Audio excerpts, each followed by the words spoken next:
السلام علیکم ورحمۃ اللہ وبرکاتہ۔ ان الحمد للہ نحمده ونستعینه ونستغفره ونعوذ باللہ من شرور انفسنا ومن سیئات اعمالنا من يهده اللہ فلا مضل له ومن يضلل فلا هادی له واشهد ان لا الہ الا اللہ وحدہ لا شریک له واشهد ان محمدا عبده ورسوله اما بعد فان خیر الحدیث کتاب اللہ وخیر الحدی حدی محمد صلی اللہ علیہ وسلم وشر الامور محدثاتها وكل محدثة بدعة وكل بدعة ضلالة وكل ضلالة في النار۔ رب اشرح لي صدري ويسر لي امري واحلل عقدة من لساني يفقهوا قولي۔ اعوذ باللہ السمیع العلیم من الشیطان الرجیم۔ بسم اللہ الرحمن الرحیم۔ ان هذا القرآن يهدي للتي هي اقوم ويبشر المؤمنين الذين يعملون الصالحات ان لهم اجرا كبيرا۔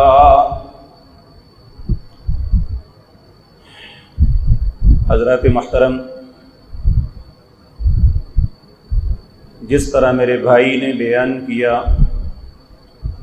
اور آپ اس بات سے بخوبی واقف ہیں کہ آج کی اس مجلس کا موضوع استحکام پاکستان مگر کیسے۔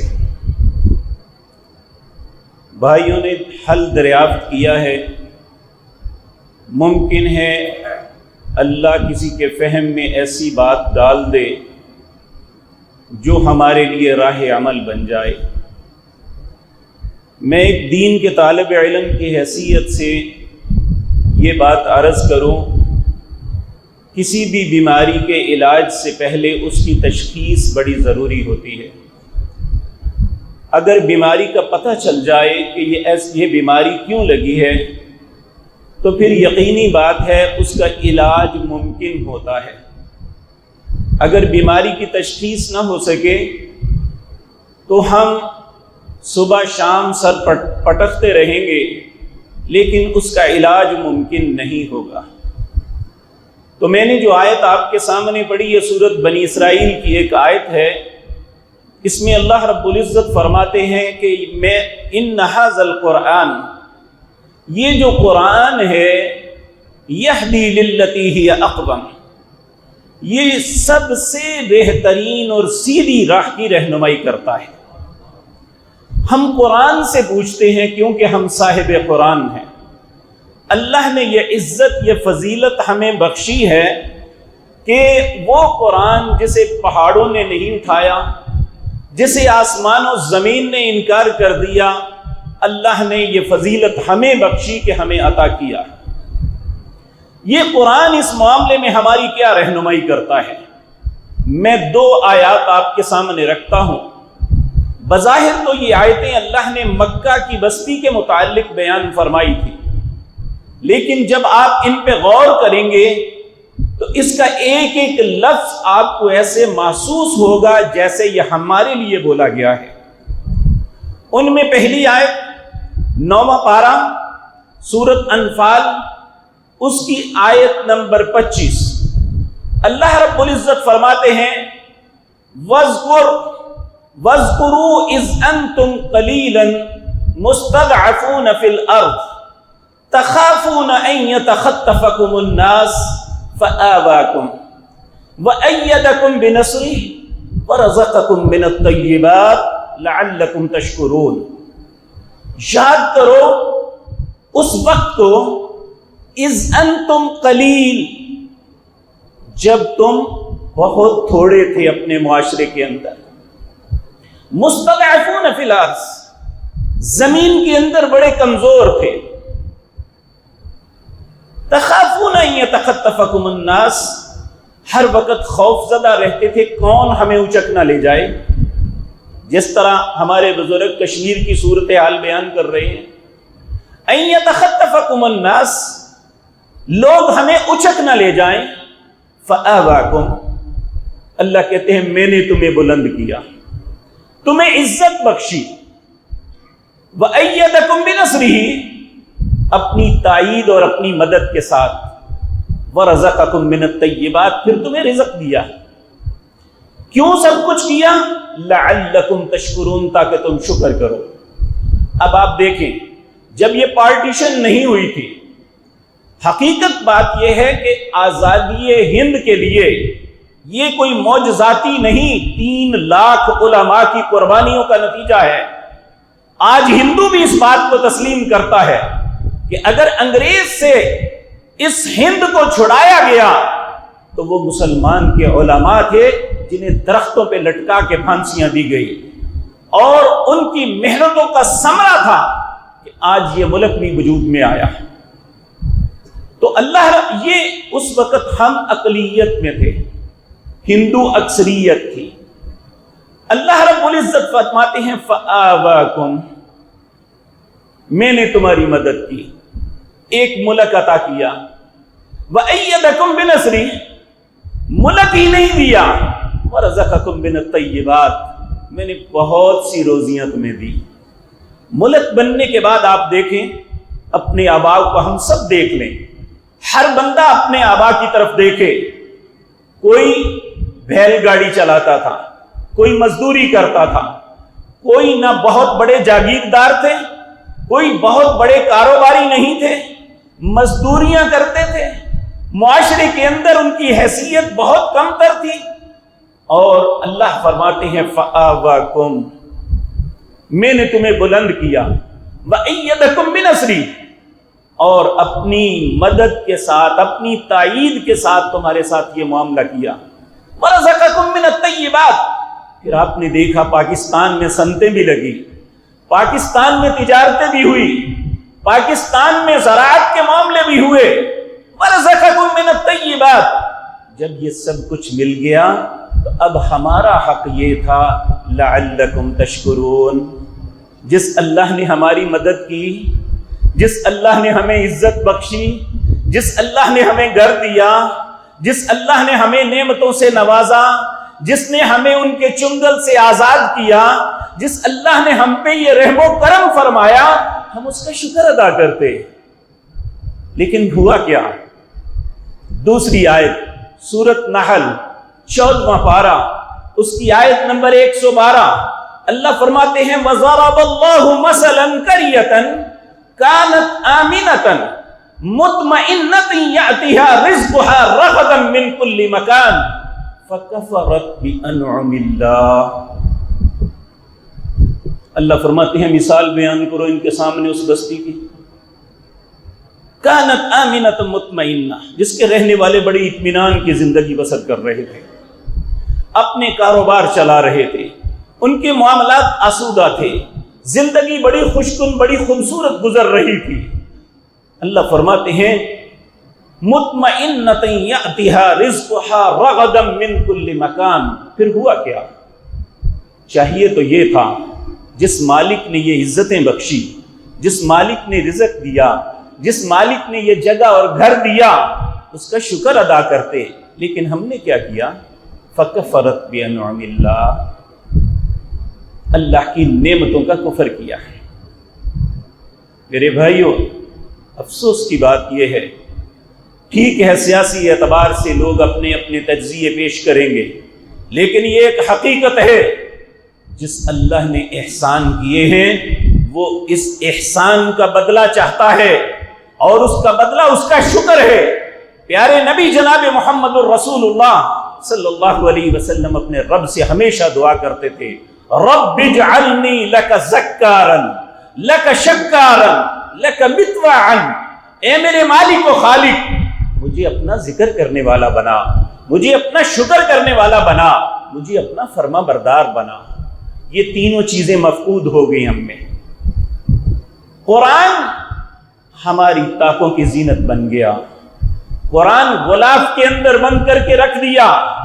جو قرآن ہماری زندگی تھی، جس قرآن کے اندر ہماری ہدایت تھی، جس قرآن کے اندر ہمارے لیے راہ عمل تھا، ہم نے اسے ایک تعویذوں کی کتاب بنا دیا۔ اور یا اس سے پیسے کمانے کا ذریعہ بنا لیا، فکفرت بانعم اللہ، اللہ کی نعمتوں کا کفر کیا، پھر اس کا نتیجہ کیا نکلا؟ فَأَذَاقَهَا اللَّهُ لِبَاسَ الْجُوعِ وَالْخَوْفِ، اللہ نے بھوک اور خوف کا لباس مسلط کر دیا۔ ہر آنے والے دن ہم پہ مشکلات کا اضافہ ہوتا جا رہا ہے۔ کیوں ہوتا ہے؟ آپ سورۃ طٰہٰ آخری رکوع اٹھا کے دیکھیں، اللہ رب العزت نے آج سے 1400 سال پہلے اپنے حبیب کریم صلی اللہ علیہ وسلم کو بتا دیا تھا کہ اگر وہ قوم جس پہ میں احسان کروں، ومن اعرض عن ذکری، جب یہ میرے ذکر سے اعراض کر جائیں گے، منہ موڑ دیں گے، قرآن کے رستے کو ترک کر دیں گے، پیارے نبی صلی اللہ علیہ وسلم کی اطاعت کو اپنے لیے لازم نہیں سمجھیں گے، کیا ہوگا؟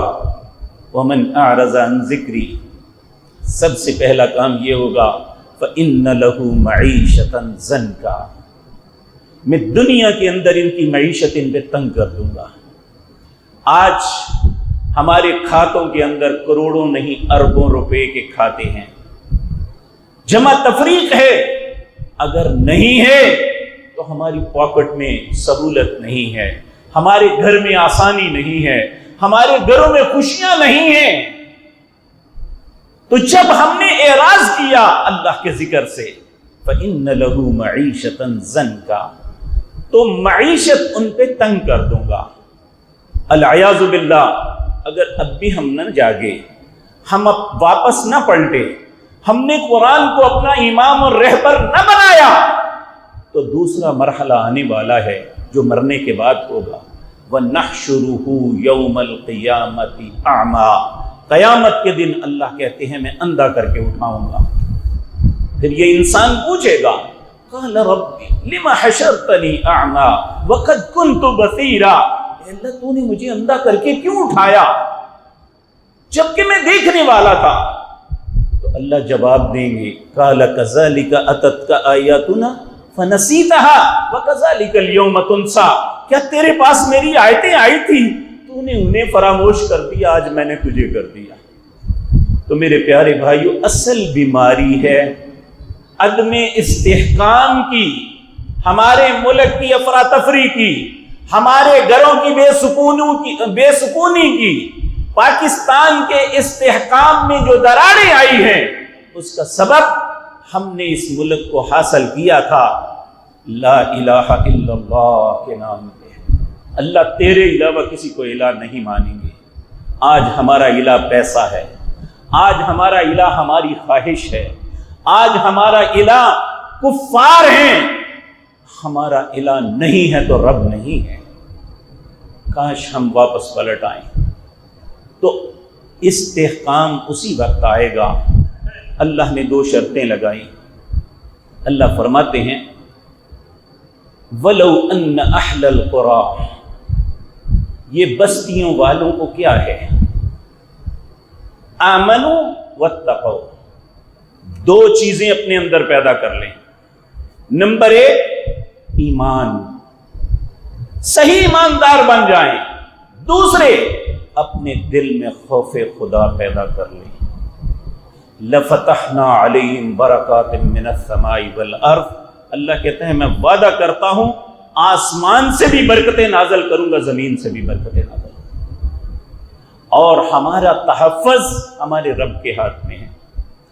یہاں میں اپنے فاضل بزرگ جو ہم سے پہلے کشمیر کے بابت ہمیں بتا رہے تھے، ہمیں ان تکلیفوں پہ نوحے نہیں پڑنے چاہیے۔ اللہ کا ایک اصول اور قانون ہے، ان مع العسر یسرا، ہر مشکل کے بعد آسانی ہے، اور اب مشکل کی انتہا ہو چکی۔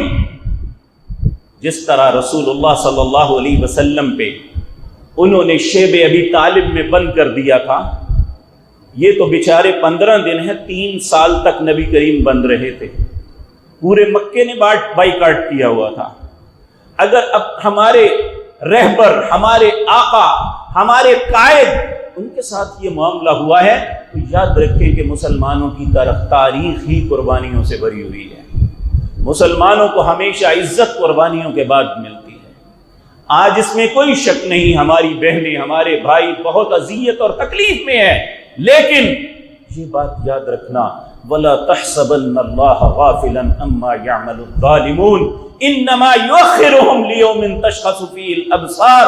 کوئی بندہ یہ گمان نہ کرے اللہ ظالموں کے ظلم سے غافل بیٹھا ہوا ہے، بلکہ وہ تو تھوڑی سی انہیں مہلت دے رہا ہے۔ ایک وقت آئے گا کہ اللہ انہیں پکڑے گا اور مظلوموں کی داد رسی کرے گا، اور یہ انشاءاللہ وہ وقت دور نہیں جب یہ آزادی کے سانس لیں گے اور آزادی کے ساتھ اپنا وقت گزاریں گے، لیکن اس کے ساتھ ساتھ ہم جنہیں 72 سال پہلے اللہ نے آزادی عطا کی تھی، ہم نے آزادی کا حق نہیں ادا کیا۔ ہمارا استحکام اسی میں ہے کہ ہم جس وعدے پہ اس ملک کو لیا تھا اس عہد کو پورا کریں، اللہ کی وحدانیت، اس کے ساتھ شرک سے باز رہیں، اس کے پیارے حبیب ہی ہمارے لیے بہترین اسوہ ہیں، اس اسوہ کے مطابق اپنی زندگی کو بسر کریں۔ اس کے علاوہ دوسرا کوئی رستہ نہیں اس ملک کے استحکام کا، ہماری محبت کا، ہمارا ایک دوسرے کے قریب ہونے کا۔ اللہ یہ باتیں سمجھنے اور اس پہ عمل کی توفیق عطا فرمائے۔ اقول قولی ھذا واستغفر اللہ۔